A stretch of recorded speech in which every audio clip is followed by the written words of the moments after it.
Joe Gillis is a Hollywood writer, so he's writing screenplays and, well, he's a wannabe Hollywood writer. He has a few things that were produced, but not too much success, not enough to even afford his apartment in Hollywood, or especially his car, which to him is his baby, and it's like my dog Petey, you know, it's like he needs to provide for his baby.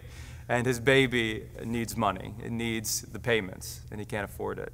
So that's where the play begins, with sort of this desperation to find the money to pay for his baby. It's like he sees people, he sees Norma, and he goes, I get her, I get Betty, I get these characters, I know who these people are. I could write a play about them right now, but he couldn't do anything about himself. Well, what's familiar is Mark Madama's face, obviously, and his direction. I always love working with Mark.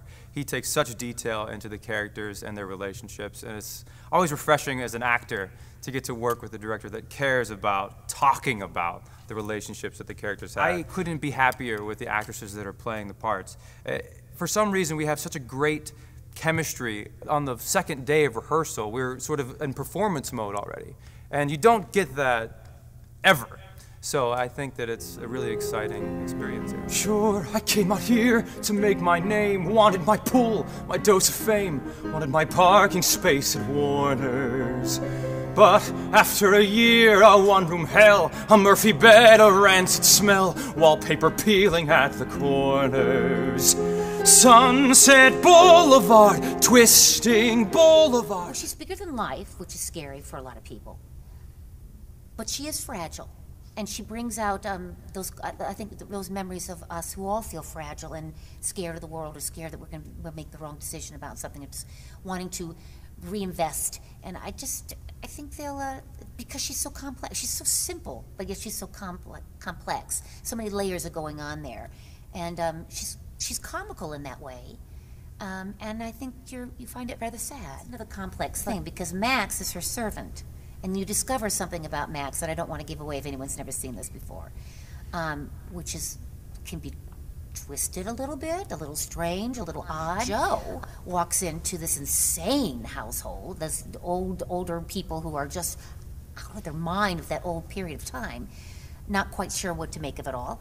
And he kind of automatically just falls right into her routine. She's got control over him, and she has this monkey, that the first thing that you see when she comes in, I hope I didn't give anything away, that is no longer a part of her life. And Joe kind of comes in and becomes her monkey. And I started singing as if we never said goodbye. One day I just sobbed and sobbed and sobbed and sobbed, because I realized I haven't been here in 10 years.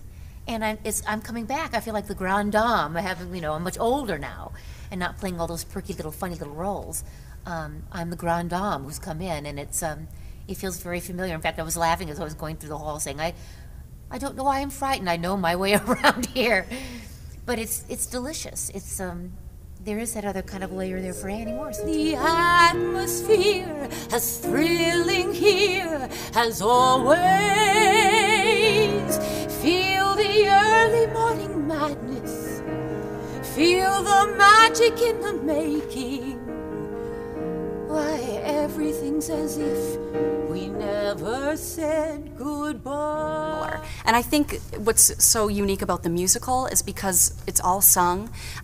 You would think it might be kind of a wash of music, but there's so many levels in the music that it really seems like the characters are just speaking to one another, and that's what really struck me about the movie. I was sitting there watching it thinking how different it was going to be, when really I'm thinking it's kind of exactly the same, you know? You listen to the music and it's as if the characters are communicating through speech. There's a lot to her. Like you said, she's kind of considered the ingenue, maybe the sweet, innocent, naive character, but I think there's a lot to her. I think she's very smart and intelligent, and I think she is determined to do what she needs to reach her goal, which is ultimately writing scripts, writing screenplays. And when Joe Gillis appears on the scene, I think she really is gravitated towards him, not only because he's incredibly handsome, but because he represents for her the possibility of collaborating and becoming a writer herself. Honestly, can't say more wonderful things about the professionals, about Mark Madama as a director. He is so specific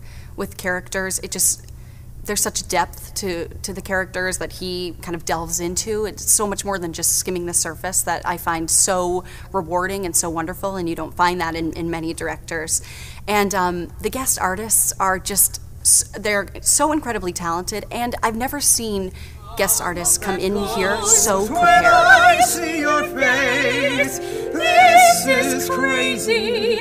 You know we should call it a day. Sound advice, Great advice. let's throw it away. There's no choice. There's no thinking when you ask, would you like to come back to music theater in Wichita? I think everyone knows that I love Wichita. It's like a second home to me, and music theater has been an incredibly wonderful part of my career. And I think Max does everything he can to help Norma live her deluded life. I'm her servant, and giving nothing away is I pretty much do everything and anything to protect her and let her continue to believe everything she wants to believe about herself, about her career, and about the outside world. And when you sit in a darkened theater, you pretty much experience exactly what Norma says you experience. The lights go out, you're in the dark, and this world appears in front of you. And in musicals, it's that tapestry of the score of life going by, what we feel, our emotions, what we think. We don't live every day with a lovely orchestra. But the music is nonstop and will keep your emotions, even through a scene with dialogue, or even through a scene with no music. It stays right in that emotion of the moment. So I think they'll be pleasantly surprised of the enjoyment and the power it has. Once you can't remember. If you said Hollywood, hers was the face you'd think of. Her face on every billboard.